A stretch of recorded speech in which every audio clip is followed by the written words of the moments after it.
ورحمۃ اللہ وبرکاتہ.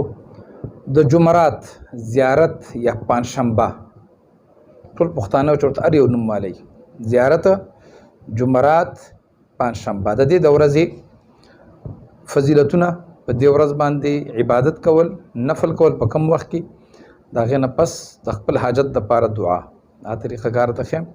حاجت کې زه هرې ویډیو کې وایم چې د حاجت مطلب دا نه دی چې صرف پیسې حاجت دی. د چا سره کیس وي چا ته پیسې نیولې وي یا یورپ ممالکو کې اکثر کاغذونه خلکو قبولیت دپاره جمع کړي چا سره دشمني وي د ظالم نه تنګ وي. نو زه تاسو ته چې څه قسمه د چا څه حاجت وي بس نور په خپله کوئ. زه به څه د خلکو شمارم چې دا وي دا وي دا وي بس هر قسم حاجت کې هر قسم راغی.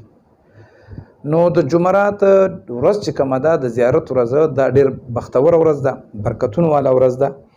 په دې ورځ باندې خو لاول سفر کول ډېر ښه دي او په دې ورځ باندې خپل مرادونه او حاجتونه غوښتل پکار دي. د حضور اسلام حدیث مبارک دی چې په دې ورځ باندې خپل زړه کې د څه مراد وي څه حاجت یې هغه د الله نه غواړه.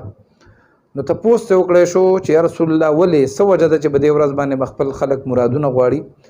نو حضور کریم صلی الله علیه وسلم ته وفرمایل چې کله حضرت ابراهیم علیه السلام د مصر بادشاه خواله لاړه نو هغه ورځ د جمعرات وه. نو هغه بادشاه د حاجت هم پوره کړ او دته یې هاجره بیبي هغه ورته ورکړله.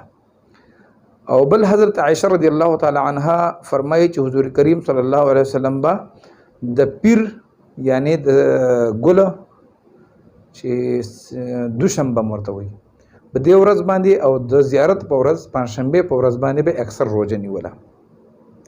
حضرت عبدالله ابن عباس رضی الله تعالی عنه نه روایت دی چې څوک د زیارت په ورځ باندې د ماسپښین د مونځ او د مازدیګر د مونځ په درمیان کې په دغې په منځ کې 2 رکعاته نفل په دې طریقې سره وکړي چې سورې فاتحې نه پس آیت الکرسي ووایي او سورې اخلاص ووایي او کله چې مونځ نه فارغ شي د هغې نه پس درود شریف ووایي نو الله رب العزت بدله ګورئ څومره ثواب ورکوي ستاسو د خیال نه بهر ده.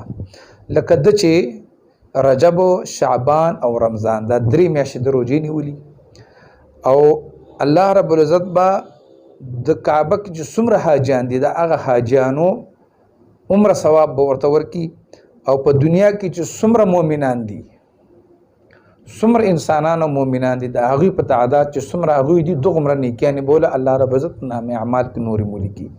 نو دا خو چې کوم دی دا د زیارت د ورځې دغه فضیلت دی د 2 رکعاتو مونځ د ماسپښین او د مازدیګر د مونځ په منځ کې. دا چې کله تاسو له الله رب عزت چې الله رب عزت مونږ له په آخرت کې د 2 رکعاتو نفل دومره ثواب راکولی شي نو لکه د 3 میاشتو مسلسل روژو د دنیا دا وړوکې غوندې مشکل چې هم الله رب عزت ته په دغه مسله کینی او الله ته لاس اوچت کړي چې یا الله ما ته دا مسله ده یا مې دا ارمان دی یا مې دا مراد دی یا الله دا ته پوره کړي. انشاءالله العزیز دا زموږ ایمان دی. ایمان هم ځکه دی چې د حضور کریم صلی الله علیه وسلم نه ثابت دی. عبدالله ابن عباس رضی الله تعالی عنه د دې راوي دی. انشاءالله العزیز که موږ د اعمالو کې لږ اخلاص وکړو د اعمال هم خپل کړه انشاءالله العزیز د دنیا یو مشکلات به نه وي. لاول ناکامي زموږ په دنیا کې چې موږ څومره په دې مشکلاتو کې اخته یو پخوانو خلکو به اعمال کول موږ اعمال نه کوو. الله رب العزت دې موږ له د عمل کولو توفیق راکړي. السلام علیکم ورحمة الله وبرکاته.